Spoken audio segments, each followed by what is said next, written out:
ஏல சீட்டுன்னு ஒண்ணு வச்சிருக்காங்க. ஏல சீட்டுனா என்ன? அதாவது சீட்டை வந்து ஏலம் எடுக்கிறது. எப்படி ஏலம் எடுக்கிறதுன்னு கேட்டா, ஒரு 10 பேர் 50 பேர் சேர்ந்துக்கிறது. மொத்தமா எனக்கு 1 லட்ச ரூபாய் வேணும், என்னை மாதிரி ஒரு ஆளுக்கு 1 லட்ச ரூபாய் திரட்ட முடியாது. அப்ப நம்ம என்ன பண்றது? நாங்க ஒரு 10 பேர் சேர்ந்துக்கிறது. நீங்க 10,000 ரூபாய் மாசம் மாசம் கொடுங்க, நீங்க 10,000 ரூபாய், நீங்க 10,000 ரூபாய் 10 பேர் வாங்கினா 1 லட்சம் ஆயிரும். அந்த 10 பேரையும் ஒன்னா கூட்டி வச்சுக்கிட்டு அன்னைக்கு என்ன செய்யறது? 10 லட்ச ரூபாய் வந்துருச்சு. ஏலங்க இப்ப 10 பேர் இருப்பாங்க. 10,000 போட்டு என்ன செய்வாங்க? 10 லட்சம் 1 லட்சம் சேர்ந்துருமா? இந்த 1 லட்சம் யாருக்கு வேணும்? எல்லாருக்குமே வேணும் தானே? எல்லாரும் என்ன செய்வான்? 1 லட்சம் இருந்தா வியாபாரம் பண்ணலாம் சீட்டு போடுறான். 10 பேர் என்ன செய்வான்? எனக்கு வேணும் உனக்கு வேணும் பண்ணல. அப்ப ஒருத்தர் என்ன செய்வான்? இந்த சீட்டு எனக்கு வேண்டாம், 10 லட்சத்துக்கு பதிலா ஒரு 9 லட்சம் கொடுங்க, நான் வாங்கிக்கிறேன் அப்படிமா. உள்ள 1 லட்சத்துக்கு பதிலா நீங்க வந்து ஒரு 95,000 கொடுங்க அப்படின்னு ஒருத்தன் சொல்லுவான். அவன் 5,000 ரூபாய் தள்ளுபடி பண்ணி வாங்க ரெடியா இருக்கான். இருக்காண்டி அவனுடைய நெருக்கடிக்காக வேண்டி இன்னொருத்தர் வச்சுக்கிட்டு இல்ல 90,000 கொடுங்க. 10,000 யாருக்கு? இந்த சீட்டு நடத்துறான் பாத்தீங்களா, அவன் 1 லட்சத்தை வசூல் பண்ணி வச்சுக்கிட்டு 90க்கு ஒருத்தன் கேட்பான்ல, இன்னொருத்தன் அதை விட சரியா ஒருத்தன் இருப்பான். அவசரமா ஆபரேஷனுக்கு 1 ரூபாய் தேவைப்படும். அவன் என்ன செய்வான்? ஒரு 80 ரூபாய் கொடுங்க, போதுங்க 80 ரூபாய் கொடுத்து நம்ம எவ்வளவு கட்டணானா? 10 தடவை 10,000 கட்டணும். தள்ளி போய் எடுக்கிறான 1 லட்சம் ரூபாய் வச்சுக்கிட்டு எனக்கு 90 தந்தா போதுங்கிறான, அவன் 90 ரூபாய் கட்டணும், அவன் 1 லட்சம் ரூபாய் கட்டணும். 80 ரூபாய் தந்தா போதுங்கிறான, அவன் 1 லட்சம் ரூபாய் கட்டணும்.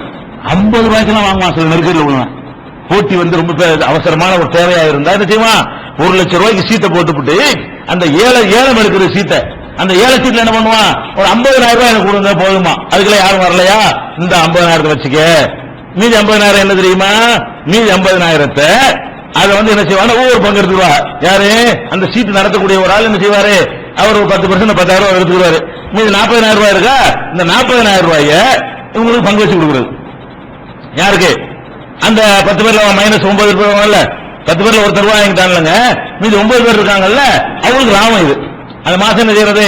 இந்த நீங்க ஆளுக்கு 3 வச்சுக்க, 4,500 ரூபாய் ஒரு ஆள் கிடைக்கும். 50 ரூபாய்க்கு ஒருத்தன் கேட்டானா என்ன செய்யும்? இந்த உனக்கு 4 உனக்கு 4 அவங்களுக்கு லாபம் கிடைக்கும்.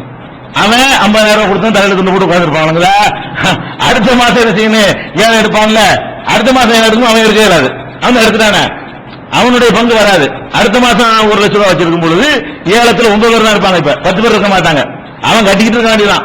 50,000 ரூபாய் வாங்கிவிட்டு 10 மாசம் பணத்தை கட்ட வேண்டியதான். அப்ப இது வந்து 50 ரூபாய் கொடுத்தவன்ட்டு 1 லட்சம் ரூபாய் வாங்குறீங்க. எதுக்காக வாங்குற? தவணை. உன் பணம் வந்து அனைவருடைய பணம் அவன் இருக்கிறதுக்காக வாங்குற. அனைவருடைய பணத்தை முன்னாடி கொடுக்கறதுக்காக வேண்டி, முன்னாடி கொடுத்ததுக்காக நீ கூட வாங்கின அதனை வட்டி என்ன கிரவுண்ட்ல இந்த 50,000 நீங்க வாங்குனீங்க? முதல்ல 1 லட்சம் ரூபாய் பணத்தை கொடுத்து போடுறீங்க. முதல்ல இதை கொடுத்ததுக்காக வேண்டி அவன் என்ன செய்றீங்க? 50 கொடுத்துட்டு 1 கட்டுறாங்கிறீங்க.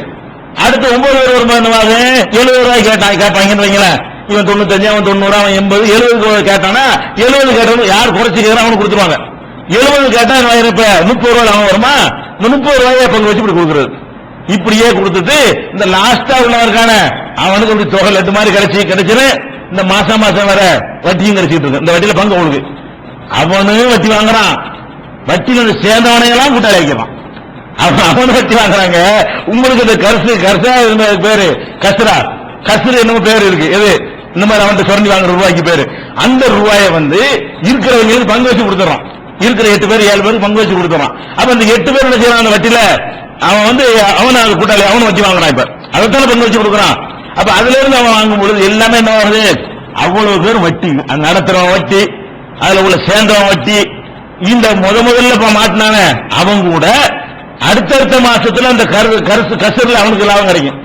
முதல்ல 50 ரூபாய் கொடுத்துட்டா கூட அடுத்த மாசம் ஏலமா எடுக்க இயலாது.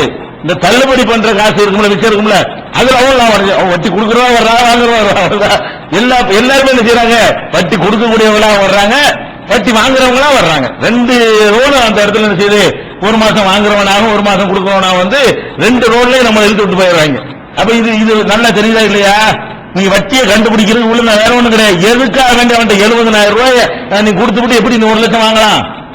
ரூபாயை முன்னாடி கொடுத்ததுக்காக வேண்டி பின்னாடி 30 ரூபாய் சேர்த்து கேட்டீங்கன்னா அப்ப இதான வட்டிங்கிறது. கடனுக்காக கூட வாங்குறீங்க. எல்லாமே இந்த கடனுக்காக கூடங்கிற கிரவுண்ட்ல நிக்கும். வட்டி எடுத்து பாத்தீங்கன்னா எல்லாமே கடனாக கொடுத்ததுக்காக வேண்டி அவனை கூட கேட்கறது. அப்ப ஏல சீட்டுங்கிறது இதுவும் அது மாதிரி உள்ளதுதான்.